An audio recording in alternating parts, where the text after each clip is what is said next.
Hello students, आज का जो टॉपिक हम करने जा रहे हैं वो बहुत ही इंपॉर्टेंट और इंटरेस्टिंग टॉपिक है। ये एक सीरीज है जो कि आप वन बाय वन वीडियो के थ्रू देखेंगे। देखिए स्टूडेंट, जैसा आप स्क्रीन पर देख सकते हैं, आज का टॉपिक है जिसका नाम है प्रोबेबिलिटी। तो पहले प्रोबेबिलिटी के बारे में थोड़ा सा समझ लेते हैं स्टूडेंट्स। प्रोबेबिलिटी एक बहुत पुराना टॉपिक नहीं है, मैथमेटिक्स ब्रांच का ये बहुत ज्यादा पुराना टॉपिक नहीं है। ये लगभग 16 टू 17 सेंचुरी में डेवलप्ड हुआ, जो कि गेम ऑफ चांस जिसे कह सकते हैं आप कि जो आप गेम खेलते थे उसका कितना चांस है आने का, इसको फाइंड करने के लिए प्रोबेबिलिटी जो है ये टॉपिक बना था। लेकिन आज के मॉडर्न मैथमेटिक्स या मॉडर्न एरा के अंदर इसका बहुत ज्यादा इस्तेमाल है स्टूडेंट्स। ये स्टैटिस्टिक्स में, फिजिक्स में, बायोलॉजी में, केमिस्ट्री में, हर फील्ड में अब ये एंटर कर चुका है। तो ये टॉपिक समझना बहुत जरूरी है। ऑफ कोर्स अभी आप स्टैटिस्टिक्स सीखने वाले हैं, लेकिन प्रोबेबिलिटी को बहुत अच्छे से, बहुत अच्छी अप्रोच के साथ आपको समझना है। मैं वन बाय वन आपको समझाऊंगा, क्योंकि ये कंप्लीट कोर्स आपको मैं करा रहा हूं, तो इसलिए आपको ऐसा नहीं कि शॉर्टकट करा दूंगा, कुछ स्किप कर दूंगा। तो आप तसल्ली से वीडियो को देखिएगा और सीखने की कोशिश करिएगा।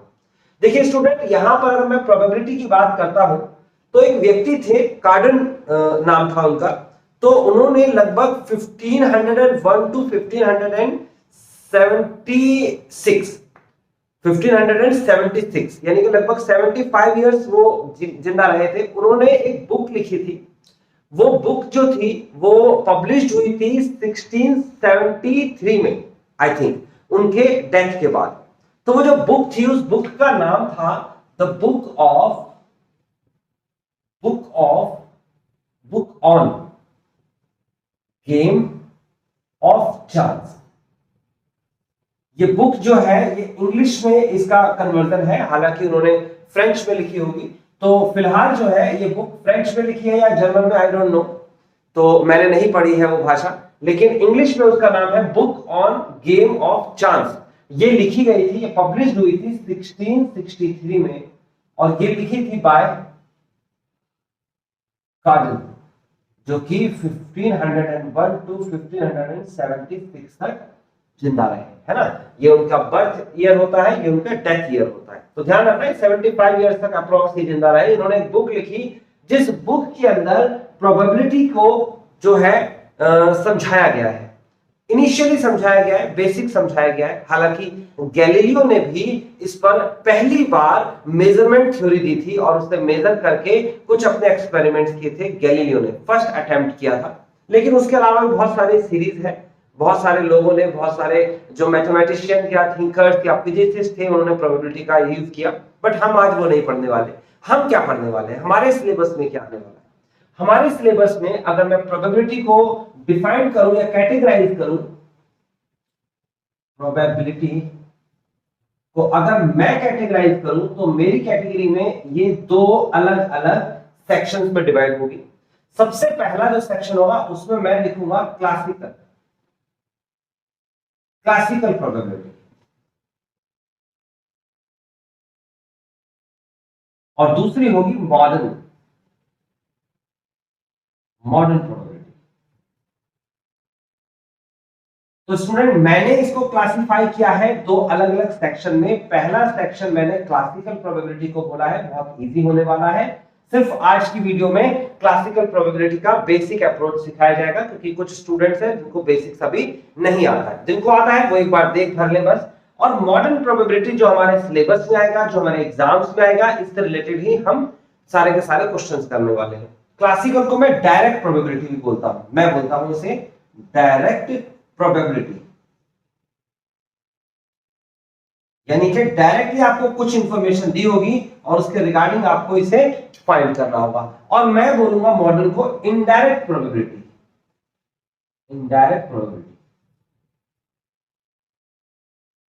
तो स्टूडेंट, इसका मतलब हो गया या फिर रिलेटिव प्रोबेबिलिटी, यानी कि कोई इनडायरेक्ट अप्रोच दे रखी होगी, उसके हिसाब से आपको प्रोबेबिलिटी फाइंड करनी है। तो डायरेक्ट प्रोबेबिलिटी आज का सेक्शन है। आज के सेक्शन में मैं क्लासिकल या डायरेक्ट प्रोबेबिलिटी कराऊंगा। इसका कुछ बेसिक्स है, न्यूमेरिकल्स नहीं होंगे, कुछ बेसिक्स समझेंगे बस, आज फिनिश हो जाएगा ये टॉपिक।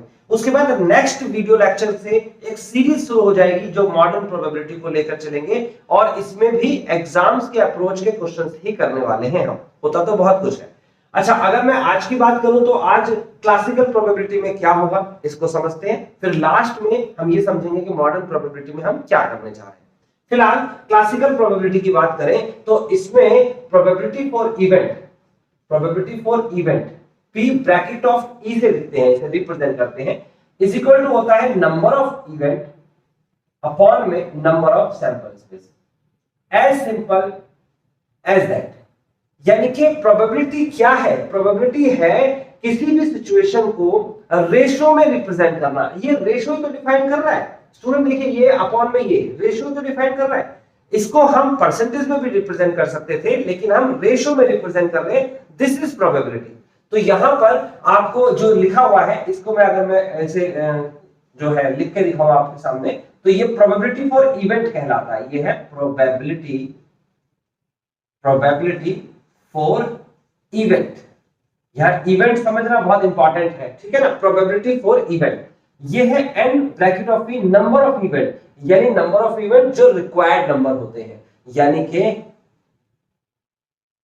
रिक्वायर्ड नंबर, जो जरूरत है, जिस नंबर्स की मुझे जरूरत है वो ऊपर लिखा जाता है। और नंबर ऑफ सैंपल स्पेस ये होते हैं टोटल नंबर। स्टूडेंट्स, जो टोटल नंबर है वो हम डिनोमिनेटर में नीचे लिखते हैं।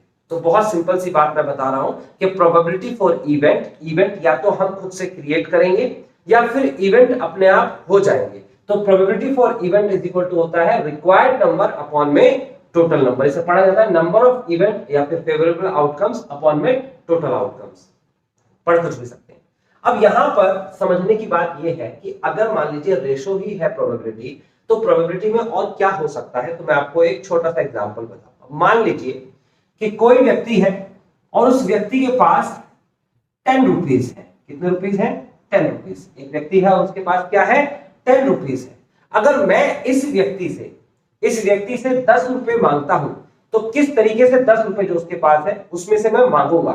मैं कह सकता हूं कि भाई मुझे पैसे दे दीजिए। हो सकता है ये व्यक्ति मुझे 0 रुपए दे, 1 रुपया भी ना दे।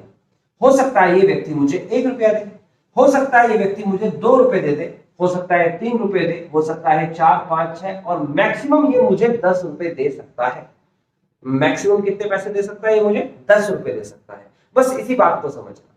यानी कि अगर मैं कहूं कि 10 रुपए में से इसने मुझे पहली केस में, पहली कंडीशन में कितने रुपए दिए, तो इसने मुझे 0 रुपए दिए। यानी कि आउट ऑफ 10, ऐसे तो लिखते हैं ना, आउट ऑफ 10 इसने मुझे 0 रुपए दिए। आउट ऑफ 10 इसने मुझे 1 रुपया दिया। आउट ऑफ 10 इसने मुझे 2 रुपए दिए। आउट ऑफ 10 इसने मुझे 3 रुपए दिए। इसी तरीके से मैक्सिमम मुझे 10 रुपए ही दे सकता है। इसे हम ऐसे भी समझ सकते हैं, जब आप एग्जाम्स देने जाते हैं उसमें जो आपके मार्क्स आते हैं, तो मान लीजिए अगर वो 100 नंबर का पेपर है तो आउट ऑफ 100 नीचे 100 लिखा जाता है। आपके कितने नंबर आए वो ऊपर लिखे जाते हैं। मान लो 50 नंबर आए, 60 नंबर आए, 70 नंबर आए, लेकिन मिनिमम आपको 0 नंबर मिल सकते हैं और मैक्सिमम आपको 100 नंबर मिल सकते हैं। इससे कम नहीं मिल सकते, इससे ज्यादा नहीं मिल सकते। तो क्योंकि टोटल है ही आपके पास 100, तो इसका बिल्कुल सीधा सा अर्थ हुआ कि अगर इस व्यक्ति के पास 10 रुपए ही है तो 10 रुपए में से मुझे मैक्सिमम 10 रुपए दे सकता है और मिनिमम ये मुझे 0 रुपए दे सकता है। तो इसी हिसाब से देखिए, अगर रेशो प्रोबेबिलिटी होती है तो इसका आंसर आया 0 और इसका आंसर आया 1। तो आप गौर से देखेंगे स्टूडेंट्स कि प्रोबेबिलिटी के सारे आंसर जैसे 0.1, 0.2, 0.3 एंड सो ऑन टू, सबके सब आंसर 0 और 1 के बीच में ही आते हैं। इसका ये सीधा सा मतलब हो गया कि प्रोबेबिलिटी में सबसे छोटी वैल्यू जो है वो 0 होगी और सबसे बड़ी वैल्यू जो है वो 1 होगी। यानी कि प्रोबेबिलिटी का चाहे क्लासिकल प्रोबेबिलिटी पढ़ो, चाहे मॉडर्न प्रोबेबिलिटी पढ़ो, एग्जाम्स में कोई सी भी क्लास में पढ़ोगे आप, 0 से लेकर 1 के बीच में ही प्रोबेबिलिटी के आंसर आएंगे। ये कंडीशन होती है इम्पॉसिबल इवेंट की और ये कंडीशन होती है श्योर इवेंट की। आपने 9th, 10th और 11th क्लास के अंदर जो प्रोबेबिलिटी पढ़ी है वो क्लासिकल अप्रोच ऑफ प्रोबेबिलिटी होती है, जिसे आज की वीडियो लेक्चर में मैं कराने वाला हूं। उसके बाद 12th क्लास में जो पढ़ा है उसका थोड़ा सा इंट्रोडक्शन पार्ट पढ़ोगे आप मॉडर्न का। फिर उसके बाद जो ग्रेजुएशन में अभी मैं आपको पढ़ाऊंगा, 1 बाय 1 आपको समझ में आएगा कि हाँ एक्चुअली प्रोबेबिलिटी क्या है। एक कॉन्सेप्ट्स है विद क्वेश्चंस। चलिए, अभी फिलहाल मैंने बात करा कि सबसे छोटी वैल्यू 0, सबसे बड़ी वैल्यू 1 होती है, ये बात आपको समझ में आएगी। चलिए अब देखिए, आप यहां पर ध्यान से समझिएगा, बहुत बहुत गौर से समझिएगा। अब मैंने कहा है आपसे कि ये जो नंबर ऑफ इवेंट है ये हमेशा छोटा होता है, छोटा या बराबर भी हो सकता है किसके, नंबर ऑफ सैंपल स्पेस के। कितनी सिंपल सी बात बताइए, मैंने कहा ऊपर वाली संख्या जो है वो हमेशा या तो छोटी होगी, देखो जिसकी तरफ ये लेस देन इक्वल टू का निशान है, जिसकी तरफ मुंह खुला हुआ है वो बड़ा होता है, याद रखना। यानी कि ये संख्या हमेशा या तो छोटी होगी, ऊपर वाली संख्या या तो छोटी होगी या बराबर भी हो सकती है नीचे वाली संख्या की। अगर ऊपर वाली संख्या हमेशा छोटी ही होने वाली है तो इसका यह भी मतलब हुआ कि इसका जो आंसर आएगा, प्रोबेबिलिटी फॉर इवेंट का जो आंसर आएगा, ओवरऑल जो इसका आंसर आएगा इसका, वो आंसर 0 हो सकता है या 0 से बड़ा होके मैक्सिमम 1 हो सकता है। 0 और 1 के बीच में इक्वल टू का निशान होता है, यानी 0 भी हो सकता है, 0 से बड़ा, 1 भी हो सकता है, 1 से छोटा। यानी कि कभी भी प्रोबेबिलिटी का आंसर इसके बाहर नहीं होगा, ये बात आपको अभी रख लेनी है। एग्जाम में इससे रिलेटेड क्वेश्चन आता है तो आपको समझ में आना चाहिए कि इसका आंसर नेगेटिव नहीं हो सकता, 1 से बड़ा नहीं हो सकता। ठीक है, बात समझ में आती है। अब दूसरी बात समझिएगा, probability for success, probability for event कह सकता हूं आप, सक्सेस किसी भी काम को होने की संभावना, success plus probability for not success, इसे हम नॉट सक्सेस बोलेंगे, या लिख देता हूं not success, in not event. किसी भी काम को करने की संभावना और ना करने की संभावना को जब जोड़ा जाता है तो total probability is equal to कितनी आती है स्टूडेंट। ये बहुत सिंपल सी बात है, बहुत बेसिक सी बात है जो आपको नोट करनी है, क्योंकि मैंने कहा है अभी तक मैं आपको बेसिक से सिखाऊंगा इस वीडियो में। अब आपको इतना समझने के बाद ये समझ लेना है कि नंबर ऑफ सैंपल स्पेस कैसे निकाला जाता है student. Number of sample space निकालने के तरीके हैं 2। एक तो फिक्स पैटर्न दे रखा है जिसमें सिर्फ और सिर्फ 3 नाम आने वाले हैं। पहला नाम आने वाला है कॉइन का, दूसरा नाम आने वाला है डाइस का, तीसरा नाम आने वाला है कार्ड्स का। यानी कि नंबर ऑफ सैंपल स्पेस हम निकालेंगे कॉइन थ्रो करके या टॉस करके, डाइस टॉस करके या थ्रो कर लो, है ना, आप चाहे तो ऐसे करके उछाल लो, है ना, ऐसे करके, या फिर ऐसे लुढ़का लो, है ना, टॉस भी कर सकते हैं और रोल भी कर सकते हैं। इसी तरीके से कार्ड्स को पिक करेंगे और एक वेल शफल्ड डेक में से। तो ये 3 एक फिक्स्ड कंडीशन होती है सैंपल स्पेस निकालने की। उसके अलावा कुछ ऐसी भी होती है जो रैंडमली सैंपल स्पेस निकाला जाता है, वो भी मैं बताऊंगा। तो आज आपको मैं सैंपल स्पेस निकालना बता रहा हूं, देखिए कैसे निकालेंगे सैंपल स्पेस, फिर उसके बाद आगे के इवेंट्स को समझेंगे।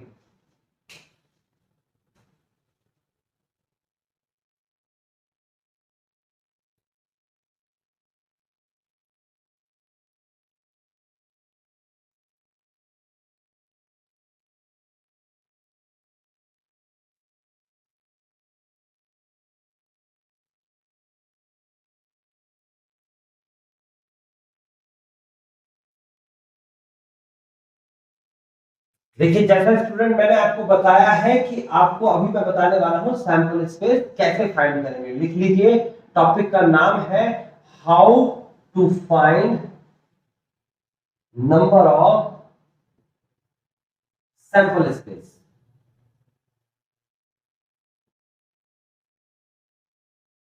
या फिर एन ब्रैकेट ऑफ एस, है ना, कैसे निकालते हैं नंबर ऑफ सैंपल स्पेस।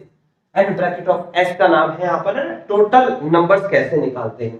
तो सबसे पहला केस लिख लीजिए स्टूडेंट्स, कॉइन का आता है। कॉइन, कॉइन के केस में कैसे निकालेंगे नंबर ऑफ सैंपल स्पेस। तो सबसे पहले आप लिखिए, if a coin is toss.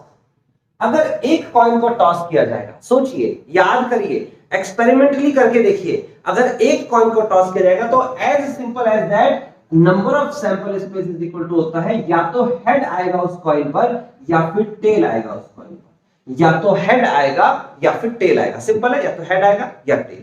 अगर फेयर कॉइन की बात कर रहा हूं मैं, अनबाइज्ड कॉइन की बात कर रहा हूं मैं, फेयर कॉइन को अनबाइज्ड बोला जाता है, तो या तो हेड आएगा या फिर टेल आएगा। तो बेसिकली कितने नंबर ऑफ सैंपल स्पेस हो गए, 2। अगर मैं आपसे कहता हूं if two coins are toss, अगर 2 कॉइन को टॉस करेंगे, तो स्टूडेंट आप कहोगे कई सारे स्टूडेंट तो रट लेते हैं, लेकिन क्योंकि ये मैथमेटिक्स सिखा रहा हूं मैं, तो मैथमेटिकल अप्रोच में एक सिस्टम होता है।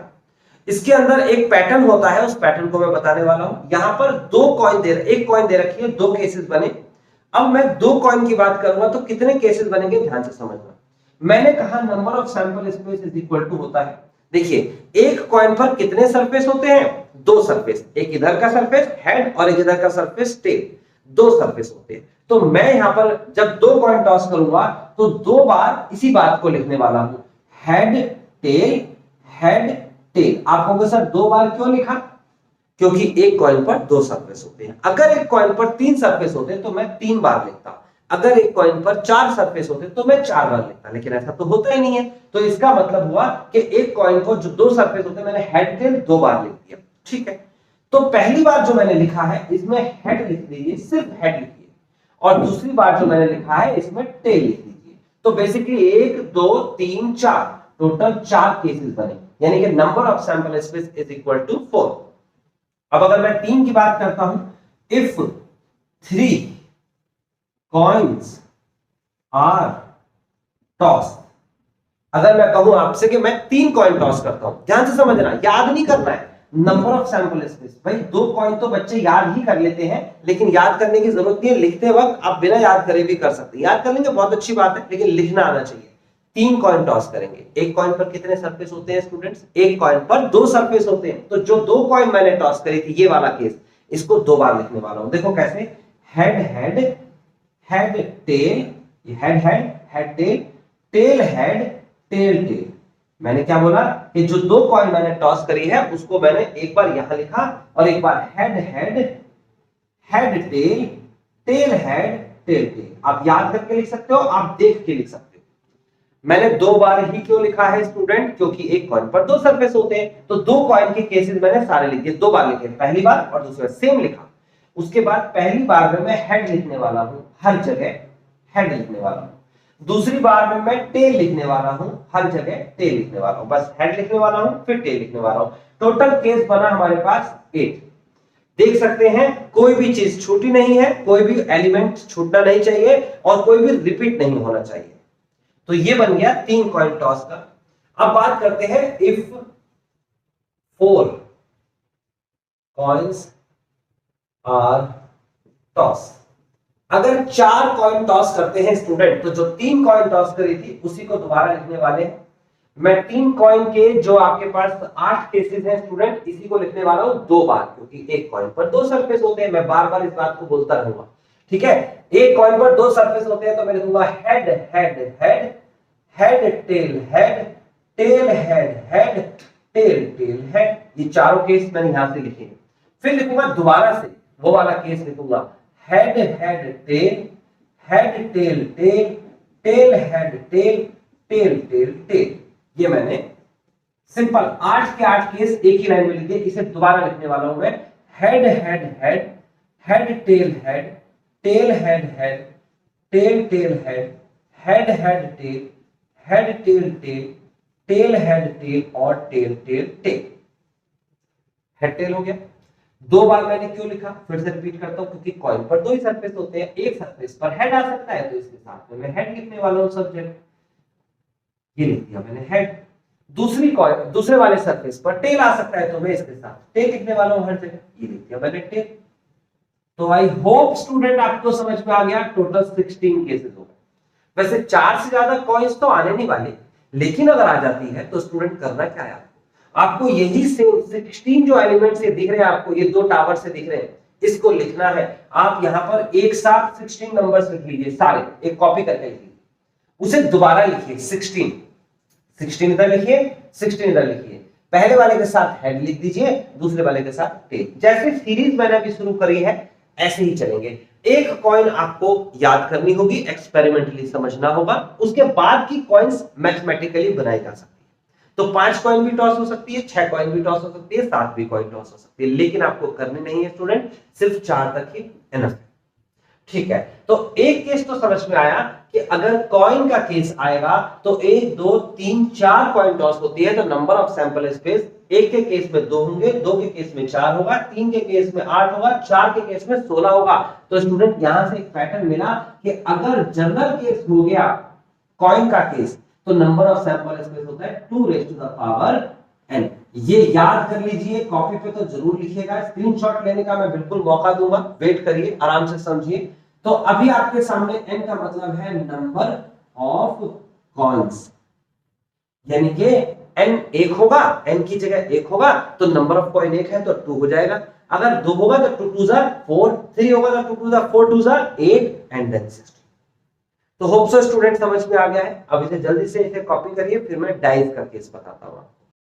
हेलो गाइस, अगर वीडियो आपने यहां तक देख लिया है इसका मतलब आप सिंसियरली एग्जाम की प्रिपरेशन करना चाहते हैं। तो मैं आपसे 2-3 बातें शेयर करना चाहता हूं।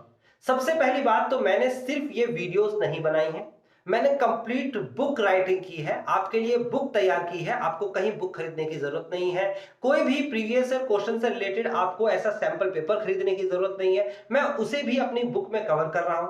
मैंने एक्सरसाइज यहां पर मेंशन की है, आप हर वीडियोस में देख सकते हैं, मैंने एक्सरसाइज मेंशन की है, प्रैक्टिस एक्सरसाइज है, उसका सॉल्यूशन अवेलेबल है, उसका वीडियो सॉल्यूशंस भी अवेलेबल है। तो स्टूडेंट्स, मैंने एक कंप्लीट स्ट्रक्चर आपके लिए तैयार किया है और भी स्टूडेंट्स के लिए मैं तैयार करता ही रहूंगा। अगर आपको सारी वीडियोस को देखना है तो आपको इस चैनल की मेंबरशिप, जो कि 89 रुपीज पर मंथ में है, लेनी होगी। आप अगर मेंबरशिप लेते हैं तो आपको जितनी भी वीडियो जो सिर्फ मेंबर्स के लिए हैं वो भी ओपन हो जाएगी और आप अपने पेपर की बेटर तैयारी कर सकते हैं। ये मैंने सबसे लो कॉस्ट अमाउंट आपके लिए रखी है। तो ज्वाइन करने के लिए आपको कुछ नहीं करना है, आप मेरे चैनल पर जाइए, उस चैनल पर आपको ज्वाइन बटन दिखेगा, आपको क्लिक करना है, वहां पर 89 रुपीज की पेमेंट करनी है और उसके बाद यहां पर चैनल में जितनी भी वीडियोस हैं जो कि सिर्फ मेंबर्स के लिए ओपन है, वो सारी की सारी आपके लिए भी ओपन हो जाएगी और कंप्लीट कोर्स आप बहुत अच्छे तरीके से देख पाएंगे और सीख पाएंगे। तो स्टूडेंट, अब हम सेकंड जो अप्रोच है नंबर ऑफ सैंपल स्पेस निकालने की वो समझेंगे, वो है डाइस। ऑफ कोर्स आप डाइस के बारे में जानते होंगे। डाइस जो है आपने जरूर देखा होगा, लूडो गेम होता है, उसमें ये डाई यूज होता है। तो डाइस के केस में अगर मैं बात करता हूं स्टूडेंट, तो सबसे पहले हम बात करते हैं if a die is rolled. Toss कर लो या रोल कर लो, मैंने पहले बता दिया, आप डाई को ऐसे उछालोगे तो टॉस कहलाएगा, उछालना, और ऐसे लुढ़काओगे तो उसे रोल कहलाएगा। आपकी मर्जी है, आप कुछ भी कर सकते हो। अच्छा, नंबर ऑफ सैंपल स्पेस कितने होते हैं एक डाइस पर? नंबर ऑफ सैंपल स्पेस कितने होते हैं? तो ये होते हैं आपके पास 1 2 3 4 5 6। ये बिल्कुल क्लियर है। आप जब डाइस को रोल करोगे या टॉस करोगे तो आपको पता लग जाएगा उसमें 6 सरफेस ही होते हैं। अब मैं बात कर रहा हूं अगर 2 डाइस टॉस करेंगे तो स्टूडेंट, ज्यादातर तो स्टूडेंट्स याद कर लेते हैं ना, लेकिन मैं याद नहीं कराना चाहता। प्लीज, आप याद नहीं करेंगे, आप यह समझेंगे, फिर चाहे आपको याद हो जाए। समझेंगे पहले। अगर मैं कहता हूं if two dice are rolled, अगर 2 डाई को रोल करते हैं तो याद करिए जो मैंने अभी भी बताया कॉइन के केस में, कि कॉइन पे कितने सरफेस होते हैं? 2। तो डाइस पर कितने सरफेस होते हैं? 6। अगर 6 सरफेस होते हैं स्टूडेंट, तो लिखेंगे number of sample space is equal to, इसी बात को 6 बार लिखने वाले हैं। 1 2 3 4 5 6, इसको 6 बार लिखेंगे।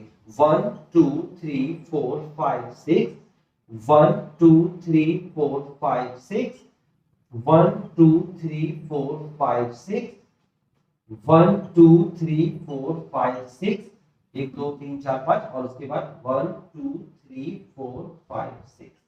तो गौर से देखिए स्टूडेंट्स, आपके सामने जो मैंने ये लिखा है, ये थोड़ा नीचे जा रहा है, यहां तक है ना, आई थिंक स्क्रीन पर आ रहा होगा पूरा, ठीक है।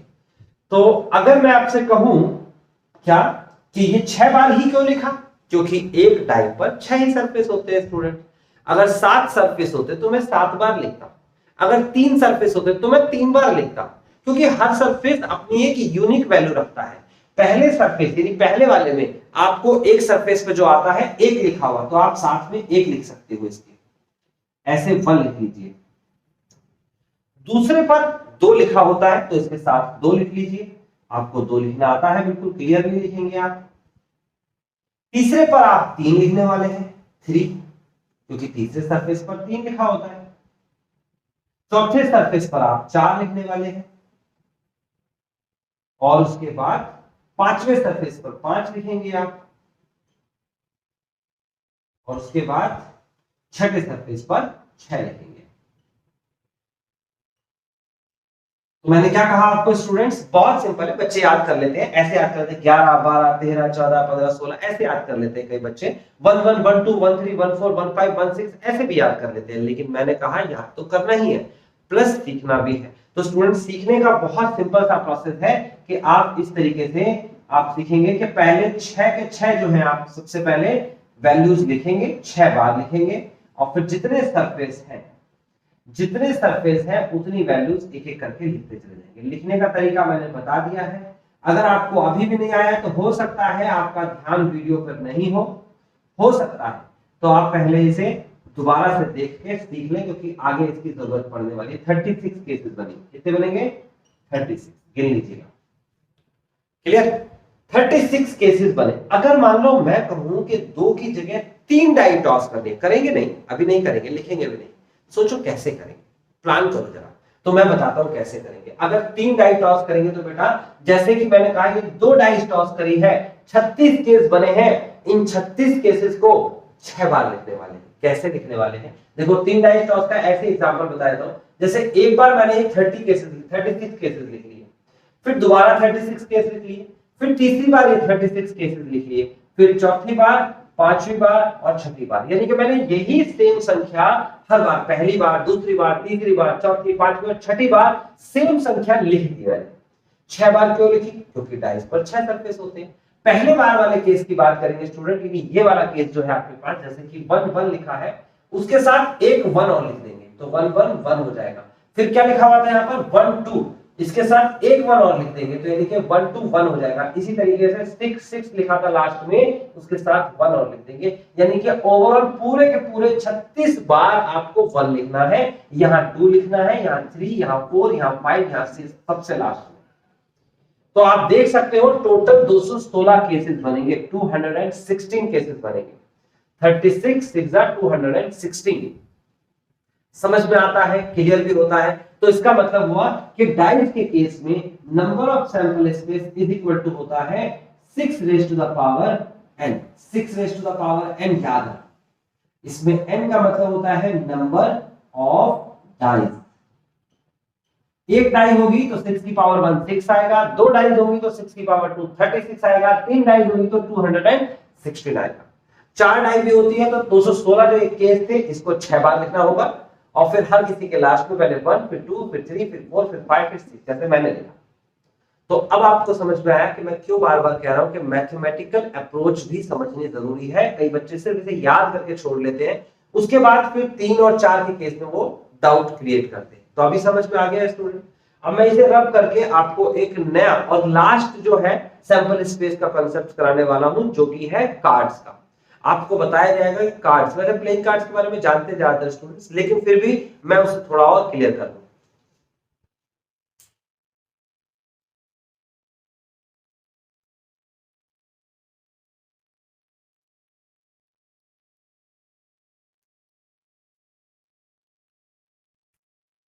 अब हम समझेंगे तीसरी अप्रोच जो है सैंपल स्पेस निकालने की, जिसे हम कहते हैं कार्ड्स या प्लेइंग कार्ड्स भी बोल सकते हो आप इसे।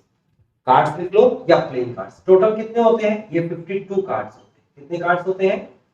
52 कार्ड्स, है ना। आप प्लेइंग कार्ड्स की बात कर रहे हैं। मैं इसको 4 कैटेगरी में इसको डिवाइड करके लिखूंगा, ठीक है ना। ये दिख रहा है बिल्कुल स्क्रीन पे।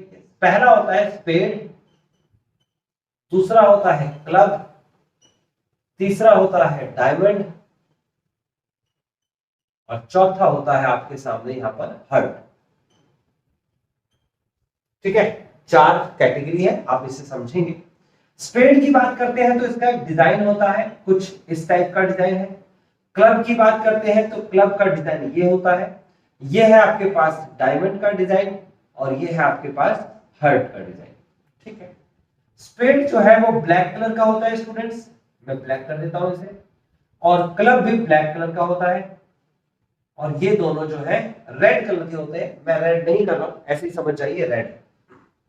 स्पेड जो है 13 कार्ड्स स्पेड के होते हैं, 13 कार्ड्स क्लब के होते हैं, 13 कार्ड्स डायमंड के होते हैं, और 13 कार्ड्स ही हर्ट के होते हैं।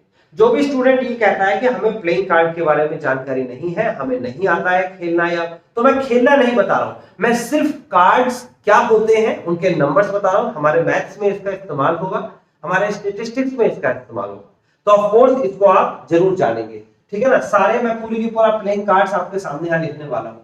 सबसे पहला कार्ड जो है ये क्या होता है, मैंने बताया था ये ब्लैक होता है, ये भी ब्लैक होता है, ये रेड कार्ड होता है और ये भी रेड कार्ड होता है।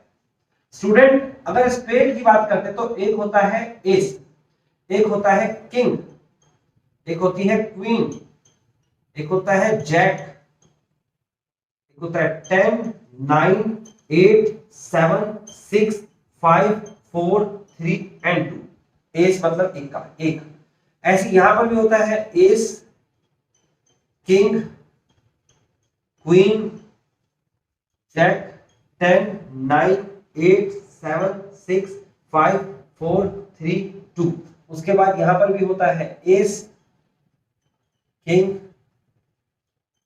Queen, Jack, 10 9 8 7 6 5 4 3 and 2 and the last is ace, king, queen, jack, 10 9 8 7 6 5 4 3 and 2।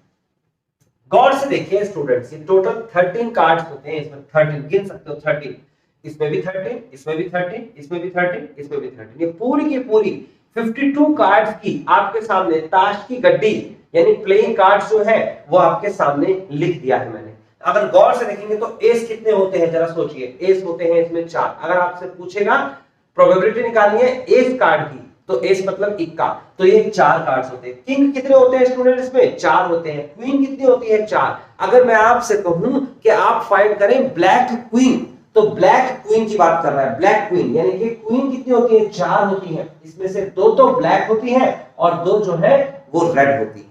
अगर मैं आपसे कहूं कि आप मेरे को बताइए कि रेड किंग कितने होते हैं, लाल बादशाह, बादशाह कहते हैं इसे, तो रेड किंग जो है देखो, किंग 2 है और रेड 2 है और ब्लैक भी 2 है, टोटल किंग 4 होते हैं, तो रेड कितने होते हैं, 2।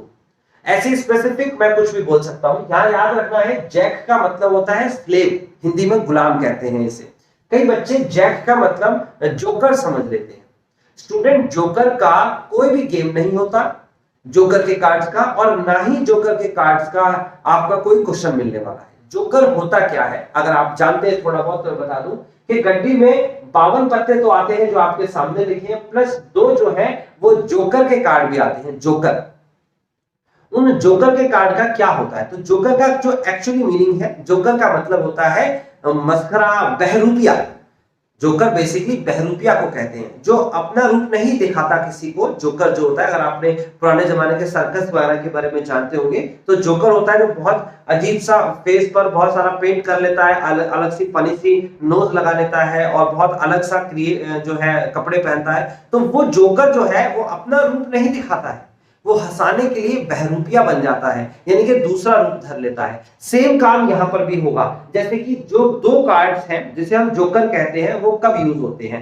मान लीजिए आप कोई गेम खेल रहे हैं और उस गेम में खेलते वक्त आपका एक पत्ता खो जाए या फट जाए तो आप क्या करेंगे, तो आपको पूरी की पूरी गड्डी जो है वो नई जो है आपको जरूरत पड़ेगी। क्यों, क्योंकि गड्डी जो है वो ऐसे होती है कि उसके जो 2 पत्ते हो, 2 तरफ के जो साइड होते हैं सरफेस, एक साइड पे कोई डिजाइन बना होता है और दूसरी साइड पर, जैसे कि मान लीजिए मैं इक्के की बात कर लेता हूं, तो ये इस तरीके से बना होता है, यहाँ ए लिखा होगा और यहां पर भी ए लिखा होगा, इस तरीके से, एक तरफ ये एक तरफ ये, एक तरफ डिजाइन और एक तरफ लिखा हुआ है ये पत्ता है। अगर एक भी पत्ता खो जाता है गड्डी में से, 52 की गड्डी में से, तो 51 पत्ते रह जाएंगे।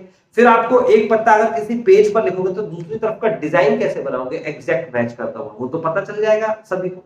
तो सिर्फ इसी वजह से, सिर्फ खेल की वजह से, क्वेश्चन में इसका कोई लेना देना नहीं है, खेल की वजह से, ताकि कोई गड्डी हमारी खराब ना हो, 2 एक्स्ट्रा पत्ते दिए जाते हैं जिसमें एक तरफ तो सेम डिजाइन होता है, दूसरी तरफ जोकर बना होता है, जे फॉर जोकर बना होता है या जोकर की फोटो होती है। आप क्या करते हो, जैसे ही कोई पत्ता खो गया, आप इस पत्ते को, मान लो इक्के का पत्ता हो गया, तो जोकर लिखा हुआ जो है उस पर पेन से आप इक्का लिख लेते हैं या कोई भी पत्ता लिख लेते हैं और एक तरफ तो डिजाइन सेम है, तो वो गड्डी में शामिल कर दिया जाता है, गड्डी पूरी हो जाती है और गड्डी खराब नहीं होती। ऐसा 2 बार कर सकते हो आप, यानी कि 2 पत्ते ही एक्स्ट्रा मिलते हैं। अगर वो 2 भी खो जाए तो फिर गड्डी दूसरी खरीदनी पड़ेगी आपको। तो क्लियर है, जोकर के बारे में हम कोई डिस्कशन नहीं करेंगे। कई बच्चे जैक को जोकर समझ रहे हैं, इसलिए मैंने क्लियर करा कि जोकर का ना कोई गेम होने वाला है, जोकर सिर्फ किसी पत्ते की जगह लेता है। ऑफ कोर्स गड्डी तो फिर भी इतनी ही रहेगी और ना ही कोई क्वेश्चन आने वाला। तो अभी फिलहाल मैंने बताया आपको, ये सारी सिचुएशन आपके सामने है, आपको याद रखना है। आपसे पूछा जाएगा कि टोटल कार्ड्स कितने होते हैं, चलो पूछ लेते हैं क्या होंगे टोटल कार्ड्स। तो टोटल कार्ड्स होते हैं सर प्लेइंग कार्ड्स 52। आपसे पूछा जाएगा बताइए टोटल ब्लैक कार्ड्स कितने होते हैं, तो आप कहेंगे सर ब्लैक कार्ड देखो एक ये रहे एक ये रहे, 13 और 13 26 ब्लैक कार्ड। अगर मैं आपसे कहूं कि टोटल आपके सामने जैक कितने होंगे, तो आप कहेंगे सर 4 जैक होंगे, 4 जैक। और अगर कहूं ब्लैक किंग कितने होंगे, तो किंग कितने होते हैं 4, ब्लैक कितने होते हैं, ब्लैक ये रहे आपके 2, ठीक है ना, रेड 2 ब्लैक 2, तो 2 होते हैं। ऐसे ही 2 बातें याद रखनी है आपको। एक याद रखना है, मैं यही लिख देता हूं, यहां लिख देता हूं मैं, सेम सूट। क्या याद रखना है इसके अलावा याद रखना है आपको सेम सूट, एक जैसे डिजाइन का पत्ता। तो जो ये डिजाइन मैंने बनाया है इसीलिए बनाया था कि एक जैसे डिजाइन, इस डिजाइन के कितने पत्ते हैं 13, इस डिजाइन के कितने पत्ते हैं 13, तो एक जैसे डिजाइन के 13 कार्ड्स होते हैं, ये लिख लेना। उसके बाद लिख लेना फेस कार्ड। फेस कार्ड्स कितने होते हैं, 12 होते हैं फेस कार्ड स्टूडेंट।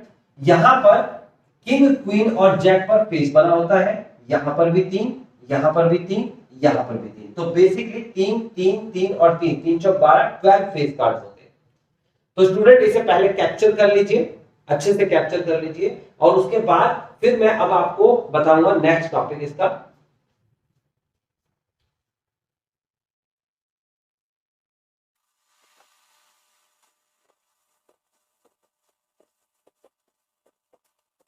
तो स्टूडेंट जैसा कि अब आप समझ चुके हैं, सैंपल स्पेस निकालने के तरीके समझ चुके हैं, कॉइन, डाइस और कार्ड के केस में। आई नो कि आप में से ज्यादातर स्टूडेंट्स ये जानते हैं, जिस स्टैंडर्ड पर मैं आपको पढ़ा रहा हूं आप कहेंगे बहुत आसान चीज है, लेकिन अगर आसान से ही शुरुआत नहीं करेंगे तो कठिन चीजें एक्चुअली समझ नहीं आएंगी। तो जिस बच्चे को ये आसान लगता है ऑफ कोर्स वो सिर्फ वीडियो को देखें, और जिसको ये आसान नहीं लगता है, जिन्होंने सीखा है कि हाँ डाइस के केस हमने सीखे, कार्ड्स के केस सीखे, तो मैं फिर से रिक्वेस्ट करूंगा कि आप कॉपी पे अपने हाथ से जरूर लिखिएगा। अगर आप बेसिक्स नहीं लिखेंगे या छोड़ देंगे तो आपको एडवांस जो अभी आने वाला है वो नहीं समझ में आएगा। अब एक दूसरा अप्रोच देखते हैं सैंपल स्पेस निकालने का। सैंपल स्पेस की बात कर रहा हूं मैं, टोटल फेवरेबल आउटकम्स भी कहते हैं, नंबर ऑफ सैंपल स्पेस ऐसे भी बोलते हैं। अब ये जो अप्रोच है स्टूडेंट्स, ये रैंडम जनरेट होने वाली स्टेटमेंट है, ये एक अप्रोच है। कैसे करेंगे ध्यान से समझना। मान लीजिए मेरे सामने कुछ कंडीशन है, सपोज कर लेते हैं कि ये एक क्लासरूम है और इस क्लासरूम के अंदर ये आपके सामने कुछ आइटम्स रखे हुए हैं, ये 3 आइटम रखे थे, है ना।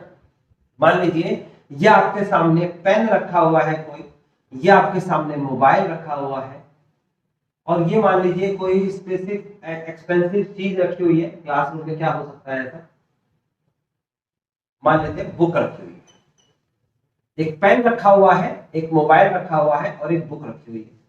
अब 3 अलग अलग आइटम्स आपके सामने हैं, आपको क्या करना है, 2 आइटम को चुराना है, चोरी करना है। यहाँ पर स्टूडेंट इन 3 आइटम्स में से 2 आइटम्स चुराने हैं और घर जाके अपनी मम्मी को या पापा को दिखाना है, देखो मम्मी आज मैं ये चुरा के लाया। देखो ये सिर्फ एक फनीएस्ट वे है बताने का, ज्यादा सीरियस मत लीजिएगा।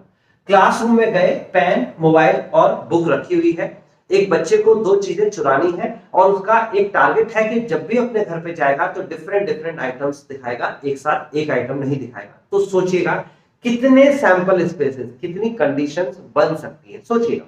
तो हो सकता है एक बच्चे ने पहले पेन चुराया और साथ में मोबाइल चुराया, तो बेसिकली उसने 2 डिफरेंट आइटम्स जो उसे अचीव करना था ले लिया और अपने घर जाके दिखाया, देखो आज मैं पेन और मोबाइल लेके आया। अब नेक्स्ट अटेम्प्ट करेंगे, या फिर ऐसा भी तो हो सकता है कि वो पेन के साथ बुक ले जा सकता है, पेन और बुक, तो ये दूसरा केस बन सकता है। इसके अलावा कोई केस बन सकता है नहीं स्टूडेंट, यानी पेन के साथ या तो मोबाइल आ सकता है, पेन के साथ या ही बुक आ सकती है। पेन का काम खत्म, पेन दोनों के साथ आ गया, पेन को हटा दीजिए। अभी एक केस और बचा है। क्या केस बचा है? मोबाइल और बुक। हो सकता है कि आप मोबाइल और बुक एक साथ ले जाओ। तो टोटल आपके सामने 3 एलिमेंट्स थे, 3 अलग अलग जो है वैल्यूज थी, उसमें से आपने जब सैंपल स्पेस निकाला फॉर द 2, आप 3 केस बना पाए। हो सकता है अगर मैं पेन को P, अगर मोबाइल को M और अगर बुक को B लिख दूं, तो हो सकता है नंबर ऑफ सैंपल स्पेस जब आप बनाओगे तो PM हो सकता है, PB हो सकता है, MB हो सकता है। तो केस कितने बने? देखो लिखने का तरीका सीख लो, बिल्कुल सिंपल है। अगर इस 3 की जगह मैं 4 आइटम कर दूं, अगर मैं इस 3 की जगह पर 4 आइटम कर दूं, एक डस्टर भी जोड़ दूं, क्लासरूम में तो क्लासरूम के हिसाब से देखते हैं, तो मैं एक आइटम और कर दूं और वो कर दूं डस्टर। अगर मैं डस्टर भी जोड़ दूं, डी बोलते हैं, तो बताइए जरा, सोचिए और मुझे एग्जाम इसका जो है एग्जांपल बना के ऐसे ऐसे अप्रोच बना के मेरे को आप लिख के दिखाइए कि अगर 4 केस कर दें तो नंबर ऑफ सैंपल स्पेस कितने होंगे, बताइए जरा, सोचिए। इस वीडियो को पॉज करिए और प्लीज करके दिखाइए, जैसे मैंने 3 के केस में करके दिखाया, आप 4 के केस में करके दिखाइए। आई होप आपने पॉज किया है, आई होप, और उसके बाद आपने अपना आंसर भी निकाला है। अब मैं आपके आंसर से अपने आंसर्स को मैच करता हूं। तरीका बिल्कुल एक ही चलेगा, तरीका नहीं बदलने वाला मैं। तरीका यह है, पहले पेन लीजिए और सबके साथ घुमाइए, यानी कि हो सकता है आपने पेन के साथ P के साथ M, अगर आगे पीछे कर दोगे तो कंफ्यूजन है, आप आगे पीछे नहीं करेंगे, तरीका सीखिए। P यानी कि पेन के साथ आप M यानी मोबाइल ले सकते हैं, पेन के साथ बुक ले सकते हैं, पेन के साथ डस्टर ले सकते हैं। P के साथ हर किसी केस को लेंगे, P का काम खत्म, P को क्रॉस कर दीजिए, P का काम खत्म, P नहीं आने वाला। फिर M की वैल्यू लेंगे, M के साथ B आएगा, उसके बाद M के साथ D आएगा, है ना, मोबाइल और डस्टर। ठीक है, ये भी हो गया, इसका काम खत्म, मोबाइल आ चुका है, पेन के साथ तो पहले आ चुका था, है ना, ठीक है, मोबाइल भी फिनिश। अब B यानी कि बुक के साथ डस्टर आ सकता है, B और D। तो गौर से देखिए स्टूडेंट, केस कितने बने? 6। यानी कि जब 3 आइटम्स थे तो 3 केस बने, जब 4 आइटम हो गए तो 6 केस बन गए, और 5 होंगे तो कुछ अलग हो जाएंगे, 2 की जगह 3 वैल्यू ले जाओगे तो कुछ अलग हो जाएंगे। इसका मतलब जैसे कि कार्ड्स, डाइस और कॉइन के केस में मैंने बताया एक स्पेसिफिक पैटर्न होता है, ऐसे ही किसी और में नहीं होता है, सैंपल स्पेस इसमें भी निकाला जाता है। तो इसमें किस तरीके से अप्रोच दिखाएंगे? आप कहेंगे कोई एक संख्या लीजिए और सबके साथ घुमाते चले जाइए, हो जाता है सैंपल स्पेस। इसके क्वेश्चंस आएंगे, मैं कराऊंगा, तो आपको ये ध्यान होना चाहिए। ठीक, सैंपल स्पेस बता दिया, सैंपल स्पेस की लगभग कंडीशंस बता दी है, तो होप सो ये बेसिक प्रोबेबिलिटी का पार्ट हमारा अब फिनिश हो जाता है। अब हम अगर मॉडर्न प्रोबेबिलिटी की बात करेंगे तो उसमें मैं सिर्फ और सिर्फ आपको बताने वाला हूं कि क्या क्या टॉपिक हम पढ़ने वाले हैं। नेक्स्ट वीडियो लेक्चर जब इसके बाद में बनाऊंगा तो उसमें मैं कुछ इवेंट्स बताऊंगा आपको, और साथ ही साथ मैं आपको क्वेश्चंस भी कराऊंगा। यानी कि मैं बेसिक इवेंट्स भी बताऊंगा आपको कि क्या होते हैं, म्यूचुअली एक्सक्लूसिव क्या होता है, इंडिपेंडेंट सिर्फ थ्योरिकल कंटेंट है, इंडिपेंडेंट इवेंट्स क्या होता है, कॉम्प्लीमेंट्री इवेंट्स क्या होता है, एक्सक्लूसिव और एग्जॉस्टिव में क्या डिफरेंस होता है, ये इवेंट्स नेक्स्ट वीडियो लेक्चर में मैं बताने वाला हूं। साथ ही साथ मैं बताने वाला हूं आपको कुछ questions regarding to direct probability. ठीक है, जब वो टॉपिक्स हो जाएंगे देन उसके बाद फिर हम चलेंगे मॉडर्न प्रोबेबिलिटी पे, जो कि हमारा बहुत इंपॉर्टेंट पार्ट है, जिसमें क्या क्या टॉपिक है मैं आपको वर्बली अभी बता देता हूं। उस जो मॉडर्न प्रोबेबिलिटी जो आपके एग्जाम्स में आने वाला है वो है, उसमें सबसे पहला आप पढ़ेंगे theorem, additive theorem, multiplicative theorem, दो तो थ्योरम्स ही हो गई। उसके बाद कंडीशनल प्रोबेबिलिटी थ्योरम, उसके बाद है बेस थ्योरम, बेस थ्योरम, ये 4 थ्योरम्स पढ़ोगे। फिर उसके बाद आप पढ़ोगे क्या, चलो मैं लिख देता हूं, चलो आपके सामने जो आप एग्जाम्स के पॉइंट ऑफ व्यू से देखोगे तो सबसे पहला जो है आपके पास वो है एडिटिव थ्योरम, और इसी के साथ पढ़ोगे मल्टीप्लिकेटिव थ्योरम। ये आपके एग्जाम्स के पॉइंट ऑफ व्यू से है, इसलिए एक वीडियो में तो ये दोनों कवर होगा आपका, ये दोनों एक ही वीडियो में कवर होगा, एडिटिव और मल्टीप्लिकेटिव एक ही वीडियो में कवर होने वाला है। उसके बाद आपके सामने आएगा conditional probability, conditional probability theorem कह लो।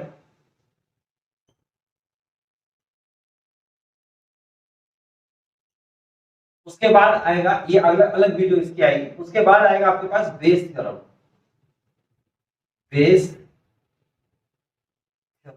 इसके बारे में अलग एक वीडियो आएगी। यानी कि अगर आप एग्जाम पॉइंट ऑफ व्यू के हिसाब से देखोगे तो आप कहोगे सर एग्जाम में क्या आता है, तो एग्जाम में इसके क्वेश्चन आ सकते हैं, इसके क्वेश्चन आ सकते हैं, इसके एक एक के लिए एक एक वीडियो बनाई जाएगी। हाँ, अगर आज जरूरत पड़ी तो उसका पार्ट सेकंड, पार्ट थर्ड, जैसे कि न्यूमेरिकल्स हम कराते रहेंगे तो वो भी आ सकता है।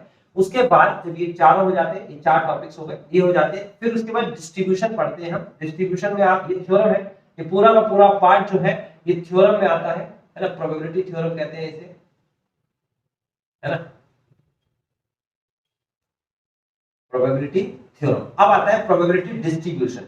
यहां पर जो पार्ट आएगा वो है प्रोबेबिलिटी डिस्ट्रीब्यूशन। तो बेटा इसमें क्या आएगा, ये प्रोबेबिलिटी का डिस्ट्रीब्यूशन में पहले का नाम भी यही है, प्रोबेबिलिटी डिस्ट्रीब्यूशन।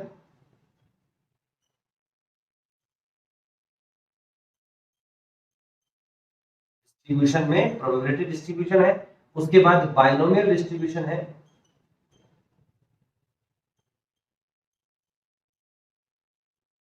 ये बेसिक्स बता रहा है आपको प्रोबेबिलिटी डिस्ट्रीब्यूशन में, और ये बाइनोमियल डिस्ट्रीब्यूशन आ गया। उसके बाद बाइनोमियल डिस्ट्रीब्यूशन के बाद आपके सामने आएगा पॉइसन डिस्ट्रीब्यूशन।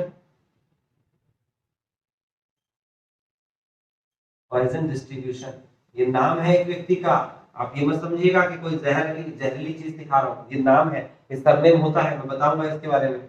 उसके बाद आता है नॉर्मल डिस्ट्रीब्यूशन। Normal distribution,